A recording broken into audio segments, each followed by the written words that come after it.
Hello बच्चों, welcome to this video lecture. This lecture is about Anthoceros. First of all, before starting Anthoceros as a plant, we will discuss the general features of class Anthoceratopsida of bryophytes to which Anthoceros belong. So its general features are like the adult plant is gametophyte and it is thalloid and is dorsiventrally flat. ये सब features जो हैं एंथोसेरोटॉप्सिडा के जो members हैं, species हैं या genus हैं, उन सब में ऑलमोस्ट मिलती है. तो it is attached to substratum by means of rhizoids. Simple rhizoids present हैं और स्केल्स एंड ट्यूबिकुलेट राइजोइड्स जो हैं वो एब्सेंट होते हैं इनमें. डिफरेंशिएशन नहीं होता थैलस में. स्टोरेज, फोटोसिंथेटिक, इस तरह से अलग अलग जोन्स नहीं होते. होमोजेनस एक तरह से इसका थैलस होता है. सेल्स में पायरेनॉइड्स प्रेजेंट होंगे क्लोरोप्लास्ट के साथ एसोसिएटेड और म्यूसिलेज कैविटीज प्रेजेंट होंगी इसके जो मेंबर्स हैं उनके थैलस में. सेक्स ऑर्गन्स जो होते हैं वो संकन होंगे, थैलस के अंदर एम्बेडेड होंगे. और एंथ्रीडियम जो है it develops from hypodermal cell and usually it develops in जो एंथ्रीडियल चैम्बर है उसके अंदर एंथ्रीडिया ग्रुप्स में जो है डेवलप होते हैं. आर्किगोनिया जो है वो डॉर्सल सेल जो होगा, एपिडर्मल सेल सबसे अपर जो सेल है उससे डेवलप होता है. स्पोरोफाइट जो है it is differentiated into foot, meristematic zone and capsule. सीटा इसमें एब्सेंट होता है. ठीक है. इंटरकैलरी मेरिस्टेमेटिक जो जोन है वो प्रेजेंट होता है जिससे capsule elongated erect tube like structure बनाता है, जिसकी वजह से इनको हॉर्नबर्ड भी कहा जाता है. कैप्सूल जो है वो सिलेंड्रिकल एंड एलोंगेटेड स्ट्रक्चर होती है, डिस्कवर्ड विद स्टोमेटा. अगर ध्यान हो, जब मार्केंशिया स्टडी किया था उसमें जो कैप्सूल था उसमें स्टोमेटा नहीं प्रेजेंट था, लेकिन हॉर्नबर्ड जो हैं इनके कैप्सूल में, इनके स्पोरोफाइट में जो है स्टोमेटा प्रेजेंट होता है. स्पोरोजेनस टिश्यू जो है वो एम्फीथीसियम सेल से डेवलप होता है, जबकि मार्केंशिया में वो एंडोथीसियम सेल से डेवलप हुआ था. स्यूडो इलेटर्स प्रेजेंट होते हैं. फॉल्स इलेटर जिनको कह सकते हैं, वो एक्चुअल में इलेटर्स नहीं होते लेकिन दे फंक्शन लाइक इलेटर्स. ठीक है. उनमें थिक बैंड्स जो होते हैं, थिकनिंग जो होती हैं वो प्रेजेंट नहीं होती हैं. और जो कि मार्केंशिया में थे वो प्रॉपर इलेटर्स होते हैं. स्पोरोफाइट जो है वो पार्शियली इंडिपेंडेंट है एंड इसको या फिर कह सकते हैं डिपेंडेंट है. कंप्लीटली इंडिपेंडेंट नहीं है, काफ़ी हद तक काफ़ी हद तक वो गेमेटोफाइट पर डिपेंडेंट है, लेकिन कंप्लीटली डिपेंडेंट नहीं है.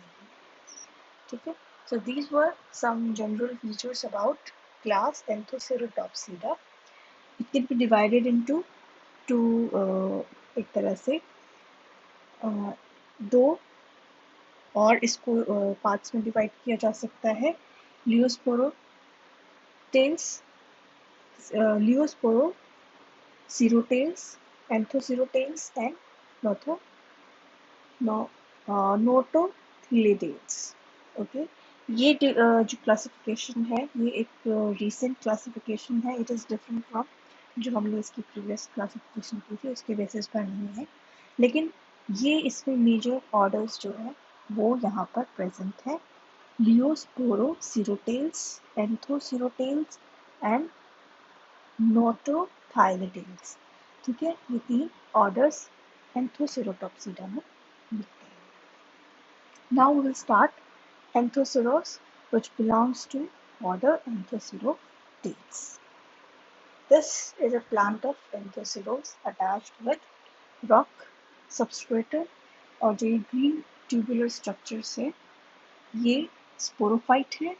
और green flat leaf like structures जो हैं, जो रॉक के ऊपर चिपके हुए हैं, जैसे लाइकन के बारे में बताया था, फ्लैट होता है सब, पूरा का पूरा जो होता है वो वेंट्रल सरफेस ऑलमोस्ट पूरा अटैच्ड होता है सबस्ट्रेटम से, तो वो एंथोसिरोस का थैलस है।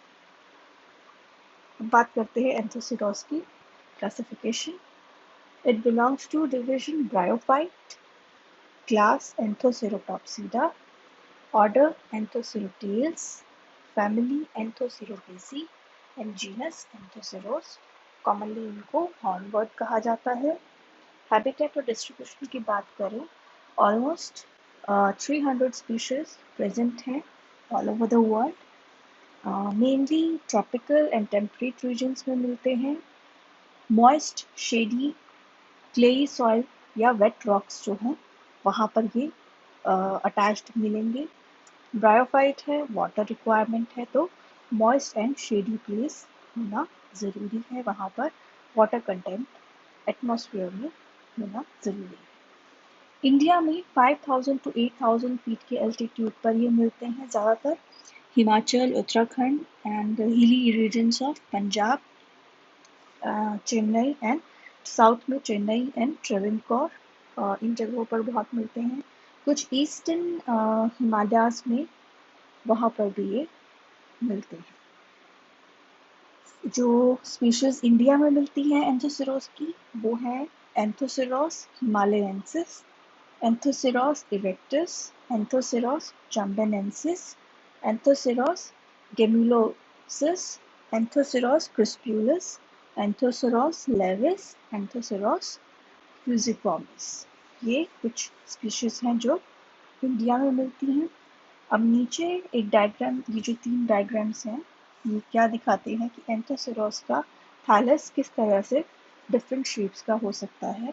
जो सबसे फर्स्ट थैलस है, फ्लैट है और नीचे उस पे राइजॉइड्स प्रेजेंट है ब्राउन कलर के। ये लोब लाइक होता है, ठीक है, फ्लैट होता है, सबस्ट्रेट से पूरा का पूरा अटैच्ड होता है, ठीक है, और नीचे इसके पूरे वेंट्रल सरफेस पर राइजॉइड्स प्रेजेंट होते हैं। जो सेंटर में डायग्राम है, ये इरेक्ट थैलस का है। जो एंथोसेरोस इरेक्टस होता है, उसका थैलस ऐसा होता है। ये पूरा थैलस जो है सरफेस अटैच्ड नहीं होता सॉइल या रॉक सबस्ट्रेटम से। एक पॉइंट होता है, वहाँ से ये अटैच्ड होता है, वहाँ पर राइजॉइड्स जैसे यहाँ नीचे देख सकते हो, नीचे राइजॉइड्स है और ऊपर की तरफ इरेक्ट जो है इसका थैलस होता है। हॉरिजॉन्टल नहीं होता, वर्टिकली अपवर्ड ग्रो करता है और इस तरह से लोब्स में डिवाइडेड होता है। और जो थर्ड डायग्राम है, ये है एंथोसिरोस क्रिस्पुलस का। इसमें जो थैलस है वो सर्कुलर जो है एक तरह से वे में ग्रो करता है, बाहर की तरफ टुवर्ड्स पेरिफ्री जो है इस पे न्यू ग्रोथ होती रहती है। सेंटर से चारों साइड्स जो है इसकी ग्रोथ होती है। और ये भी जैसे फर्स्ट और सेकंड दोनों थैलस जो हैं वो फ्लैट होते हैं, हॉरिजॉन्टल होते हैं। जो सेकंड बीच में जो थैलस दिखाया है वो वर्टिकली ग्रो करता है और एक पॉइंट से सबस्ट्रेट से अटैच्ड होता है। अब मॉर्फोलॉजी की बात की जाए तो गेमेटोफाइट डोमिनेंट बॉडी है, थैलॉइड है, true leaf, stem and shoot में डिफरेंशिएटेड नहीं है। थैलस जो है स्मॉल ग्रीन कलर का होगा, डॉर्सी वेंट्रल होगा, ऊपर डॉर्सल सरफेस और नीचे वेंट्रल सरफेस, फ्लैट होगा, इरेक्ट होगा। इरेक्ट किस में होगा? एंथोसिरोस इरेक्टस में, ठीक है। और बाकी जो स्पीशीज है उनमें फ्लैट होगा। लोब्ड होगा, ठीक है, जिसमें फ्लैट है ज़्यादातर वो उनमें लॉब्स भी प्रेजेंट होते हैं। Almost 2 to 3 centimetre in diameter इसका साइज जो होता है थैलस का 2 to 3 सेंटीमीटर का होता है। लोब्स जो होते हैं फ्लैशी होते हैं, मिड रिब एब्सेंट होती है। अपर सरफेस स्मूथ होता है। अगर याद हो मार्किंशिया में अपर सरफेस स्मूथ नहीं था, उसमें रेक्टेंगुलर चैम्बर्स दिखते थे ऊपर से और हेक्सागोनल एक तरह से चैम्बर्स दिखते थे और वो उन सब के सब एयर पोर्स से ओपन होते थे। तो पूरे थैलस में ऊपर की तरफ एयर पोर्स प्रेजेंट थे। यहाँ पर अपर सरफेस में ऐसा कोई स्ट्रक्चर नहीं होता, smooth flat leaf like structure होता है। लोअर सरफेस जो है it bears only smooth walled unicellular simple rhizoids, uh, mucilage hairs, tuberculate rhizoids and scales are absent. ये तीन चीजें मार्किंशिया में प्रेजेंट थी। यहाँ पर सिर्फ सिंपल राइजॉइड प्रेजेंट थी लोअर सरफेस पर, इसीलिए डॉर्सी वेंट्रल कहा है।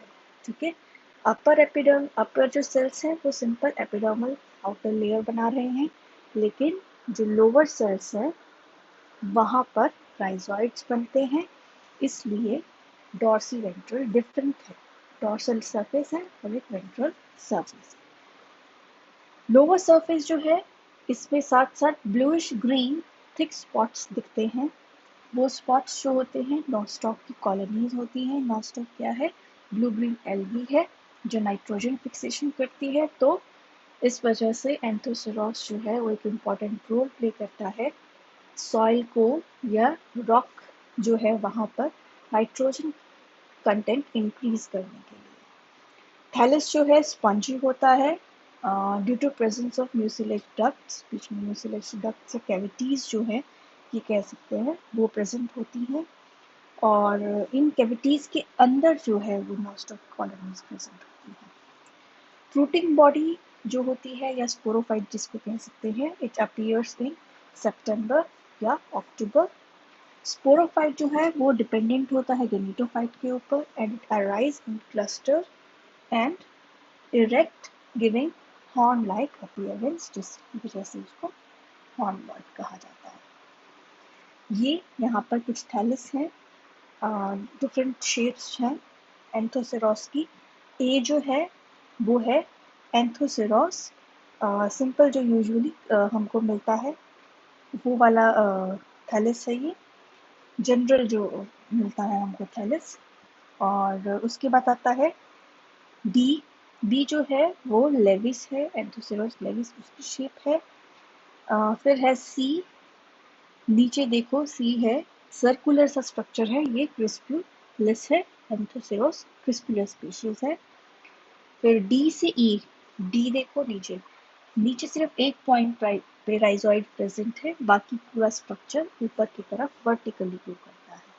ठीक है, ऐसे ही एक ई है, ये भी जो है एंथोसेरॉस इरेक्टस का ही एक डायग्राम है, उसी का एक टाइप है।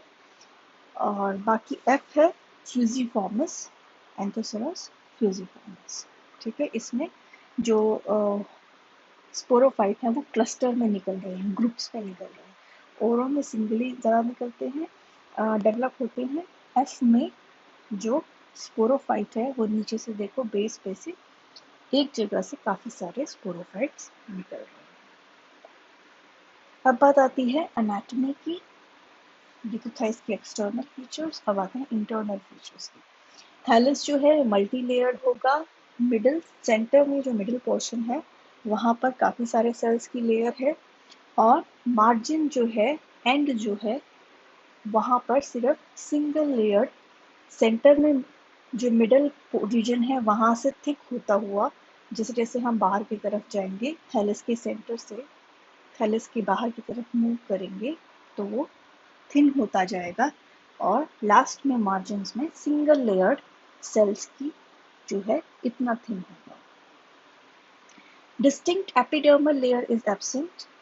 Entire thallus is made up of soft parenchyma cells. सारे के सारे सेल्स जो होते हैं पेरेनकाइमा के होंगे, और इस वजह से होमोजेनस एक तरह से थैलस होता है। सेम टाइप ऑफ सेल्स जो है वो पूरा थैलस बना रहे हैं। बस डिफरेंस कहाँ जाता है, अपर सरफेस जो डॉर्सल सरफेस होता है वहाँ पर राइजॉइड्स नहीं होते, जबकि वेंट्रल सरफेस जो लोअर सरफेस है वहाँ पर राइजॉइड्स होते हैं।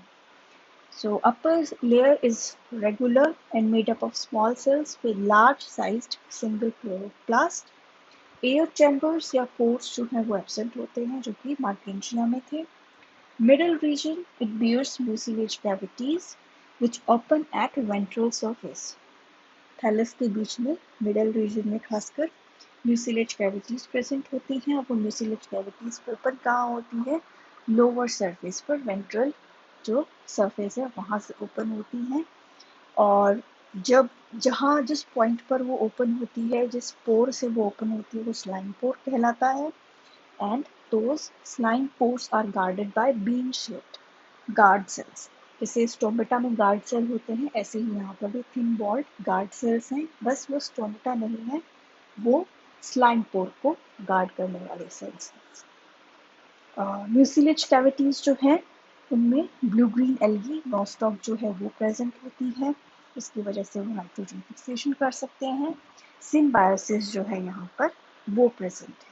मार्केंशिया में ऐसा कोई सिम्बायोसिस नहीं प्रेजेंट है। सारे सेल्स जो हैं उनमें सिंगल क्लोरोप्लास्ट है और उनके साथ एसोसिएटेड होता है पायरेनॉइड, और उनके पास ही होता है न्यूक्लियस लोकेटेड होता है।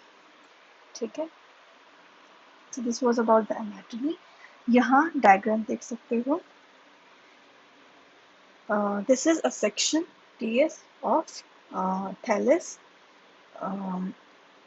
इसमें मार्जिन्स जो एंड है, विंग लाइक स्ट्रक्चर जो बिल्कुल एंड्स पर है, वहाँ पर सिंगल सेल्स प्रेजेंट हैं और बीच में बहुत सारे सेल्स प्रेजेंट हैं।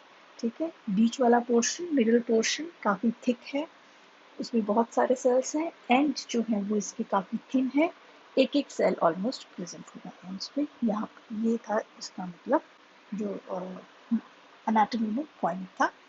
अब इसमें क्या क्या स्ट्रक्चर्स प्रेजेंट है ऊपर से देखते हैं। सबसे ऊपर की लेयर, आउटर मोस्ट लेयर को अपर एपिडर्मिस कहेंगे। उसमें फिर बाद में सेल्स की बात करते हैं, होमोजेनस है, सब के सब पैरेंकाइमा है और उनमें क्या प्रेजेंट है? क्लोरोप्लास्ट है, बड़ा लार्ज सर्कुलर, और क्लोरोप्लास्ट के अंदर पायरिनॉइड होगा, सेंटर में डॉट लाइक स्ट्रक्चर, बाहर क्लोरोप्लास्ट के पास ही न्यूक्लियस जो है वो प्रेजेंट होता है। बाकी और जो ऑर्गेनेल्स होती हैं वो प्रेजेंट होती हैं। अब साइड में देखो, लोअर एपिडर्मिस होगी नीचे की तरफ, और लोअर एपिडर्मल सेल से सिंपल राइजोइड्स जो हैं वो डेवलप होते हैं।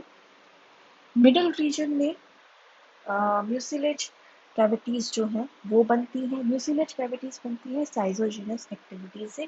साइजोजेनस एक्टिविटी क्या होती है? उसमें सेल वॉल्स जो हैं वो सेपरेट हो जाती हैं और कैविटी स्पेस उनके बीच में डेवलप हो जाता है। ठीक है, सेल वॉल को ज्वाइन करने वाला जो सीमेंटिंग मटेरियल होता है मिडल लेमिना में, वो डिसॉल्व हो जाता है, रिमूव हो जाता है, जिसकी वजह से सेल वॉल्स अलग अलग हो जाती हैं। दो सेल्स की सेल वॉल जो है वो अलग अलग हो जाएंगी और उनके बीच में, दो सेल्स के बीच में गैप आ जाएगा और उस गैप की वजह से ये म्यूसिलेज कैविटीज बनती हैं। ये ओपन होती है नीचे वेंट्रल सरफेस पे स्लाइम पोर से, और स्लाइम पोर जो है वो गार्डेड होता है गार्ड सेल्स से, और इन म्यूसिलेज कैविटीज के अंदर प्रेजेंट होते हैं blue green algae nostril. So this is the internal structure of Anthoceros. अब यहाँ पर जो है ये एक कंपैरिजन है, ऊपर वाला जो स्ट्रक्चर है वो मार्केंशिया का है और नीचे वाला जो स्ट्रक्चर है वो एंथोसेरोस का है। इनके बीच में डिफरेंस जो है वो एक इम्पॉर्टेंट पॉइंट है, एग्जाम पॉइंट ऑफ व्यू से भी बहुत इम्पॉर्टेंट है और क्लैरिटी के लिए कि इनके प्रॉपर ब्रायोफाइट्स का स्ट्रक्चर कैसा होता है इसके लिए। तो पॉइंट्स तुमको याद होने चाहिए कि मार्केंशिया और एंथोसेरोस में क्या डिफरेंस है। मार्केंशिया में air chambers, air pores present होते हैं, अपर एपिडर्मिस है, फोटोसिंथेटिक जोन है अलग से, स्टोरेज सेल अलग से बनी है, स्टोरेज जोन है अलग से, म्यूसिलेज सेल्स प्रेजेंट होते हैं। ध्यान रहे एंथोसेरोस में म्यूसिलेज कैविटी है और मार्केंशिया में म्यूसिलेज सेल है। म्यूसिलेज सेल वो सेल होगा जो म्यूसिलेज प्रोड्यूस करेगा, म्यूसिलेज कैविटी वो होगी जो गैप डेवलप होने से बनती है सेल्स के बीच में। ठीक है, और उसमें सिक्रीट होकर कलेक्ट होता है म्यूसिलेज। ठीक है, तो ये डिफरेंस है सेल में और कैविटी में। फिर मार्केंशिया में ऑयल सेल्स प्रेजेंट होते हैं और वेंट्रल सरफेस पर राइजॉइड प्रेजेंट होंगे, ट्यूबिकुलेट स्मूथ वॉल्ड राइजॉइड्स होंगे, और साथ साथ स्केल्स प्रेजेंट होंगे। जो कि हम एंथोसेरॉस की बात करें तो अलग अलग से जोन नहीं बने हुए हैं, सारे पेरेन्काइमा के सेल मिलकर थैलस बना रहे हैं एक, और होमोजेनस है, और upper middle and lower surface पर पेरेन्काइमा के सेल्स ही प्रेजेंट हैं। जो लोअर सरफेस है वहाँ पर सिंपल राइजॉइड प्रेजेंट होंगे, और सेंटर जो मिडल रीजन है वहाँ पर म्यूसिलेज कैविटी प्रेजेंट है। स्लाइम पोर्स से वो ओपन होती है, नोस्टॉक उसके अंदर कॉलोनी प्रेजेंट होती है, एंड गार्ड सेल्स स्लाइम पोर को गार्ड करते हैं। ठीक है, इस तरह का स्ट्रक्चर जो है mucilage cavity, slime pore and guard cells, ये मार्किंशिया में नहीं होते। ऐसे ही mucilage cell, oil cell Anthoceros में नहीं है। ठीक है, इस तरह से ये प्रॉपर डिफरेंस है एंथोसेरॉस एंड मार्किंशिया के बीच। तो आज आपको पॉइंट वाइज टेबल फॉर्म में, टेबुलर फॉर्म में जो है मार्किंशिया एंड एंथोसेरॉस के स्ट्रक्चर में जो डिफरेंस है वो सबमिट करना है लिखकर असाइनमेंट गूगल क्लासरूम आज 5 बजे से पहले। ठीक है, तो ये जो था ये स्ट्रक्चर था एंथोसेरॉस का। नेक्स्ट जो है रिप्रोडक्शन इन एंथोसेरॉस, वो स्टडी करेंगे। So this was the lecture. कोई डाउट हो तो पूछ सकते हो, और नेक्स्ट लेक्चर जो होगा वो रिप्रोडक्शन के ऊपर होगा एंथोसेरॉस। और याद से आज 5 बजे तक अपना असाइनमेंट सबमिट कर देना। और okay then, take care, have a good day.